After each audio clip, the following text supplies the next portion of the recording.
Intensifier চিনি। Intensifier হচ্ছে যে very, also, enough, too many, much, more, এই সকল শব্দগুলোকে ইন্টেন্সিফায়ার বলা হয়।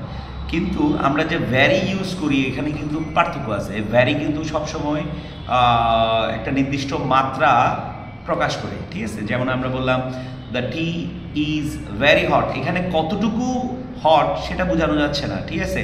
এখানে মাত্রাটা কি না কমও হইতে পারে, বেশিও হইতে পারে, তবে এখানে ভ্যারি হয়তো অত্যাধিক অর্থে ব্যবহৃত হয়েছে, মেজারমেন্টটা কি না ক্লিয়ার না।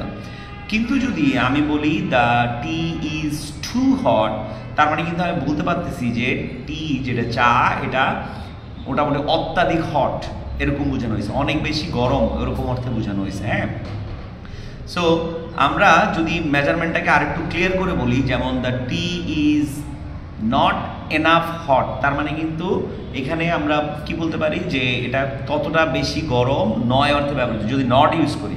আর যদি বলি এনাফ হট তাহলে মোটামুটি একটা হট মানে একটা নির্দিষ্ট গরম পর্যন্ত আছে। সো আমরা টু যে শব্দটা ইউজ করলাম, ভ্যারি যে শব্দটা ইউজ করলাম এবং এখানে এনাফ শব্দটা ইউজ করলাম, এখানে ভ্যারিটা দ্বারা বোঝানো যাচ্ছে যে কতটুকু মেজারমেন্ট করা যাবে বা খাওয়া যাবে কিনা বা ক্ষতিকর কিনা, এটা বোঝানো মানে কি ক্ষতিকারক এরকম অর্থ হতে পারে।